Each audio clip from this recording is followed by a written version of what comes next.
was certainly an outstanding quarter. We had a $1.87 record Q3 EPS diluted adjusted, and really driven by strength across all of our operating segments. North America, you mentioned, we had 10.2% margins, really driven by the strength of our all-new full-size pickup trucks and pricing discipline across the board, across all of our segments here.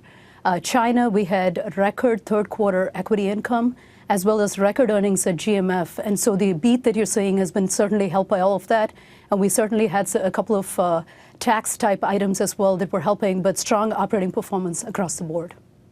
When you look at North America, Dhivya, and you see the strength of the average transaction prices, which I believe are close to a record high for General Motors, are you seeing any pullback or resistance from the consumer right now? Are you hearing back from your dealers, look, I'm not sure, I mean, not that we don't want to sell vehicles for more, but we're starting to see some of that pushback?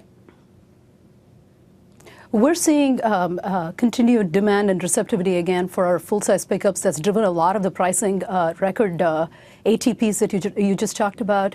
Across the board, our pricing discipline, again, we've seen no negative reception to that, and we're going to continue executing our plan here. And the launch cadence that we have between our full-size pickups and our crossovers has certainly helped.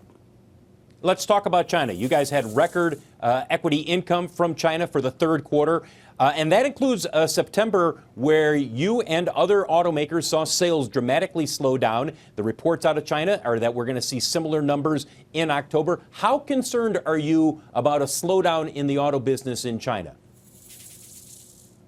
It's certainly something we're keeping an eye on, and it's been top of mind for everyone, and it's been on the news as well. What you're really seeing come through in third quarter here is our execution within that environment. And we've had an intense focus on costs for the last several years there, and that cost discipline is really showing this quarter as well. We've had record Cadillac sales in China, and we're up 20% year over year. And as in an overall strong luxury market, Cadillac is doing exceptionally well as well. And these factors are really driving our performance within this backdrop, but it's a backdrop that we're certainly watching. But do you need to see, not just General Motors, but the auto industry, do you need to see some type of a sales tax cut there in order to revive that market from a couple of weak months?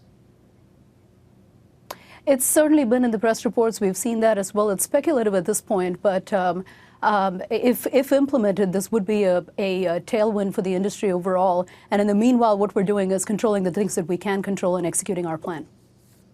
Dhivya, you had about a $400 million increase in commodity costs.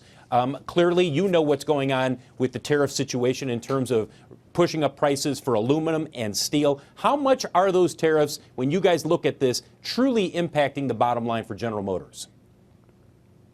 Yeah, tariffs have certainly been a headwind this year. And this quarter alone, we had to absorb about $400 million of headwinds from commodities. And we look at the whole year, it's over $1 billion. So we've had to offset that through other means and strengthen other areas of the business. But it's certainly been a headwind. Dhivya, I know Mike's got a question back in the studio. Mike? Yes, morning. Dhivya, wondering how the company is now thinking about just the larger electric vehicle opportunity, challenge, whatever you might think about it, just in terms of once this auto cycle, as long as it lasts, peters out, what's the next one going to look like? What does it mean for General Motors' financial model if, in fact, that's a much bigger part of the mix? As we remain absolutely committed to an all-electric future, and as we look at the next several years here, we have a number of products that we're going to roll out, and we remain committed to it. And we've had several years of experience with our current electric vehicles, and we're going to leverage that into our all-new architecture, and we're going to see a number of successful vehicles come out of that.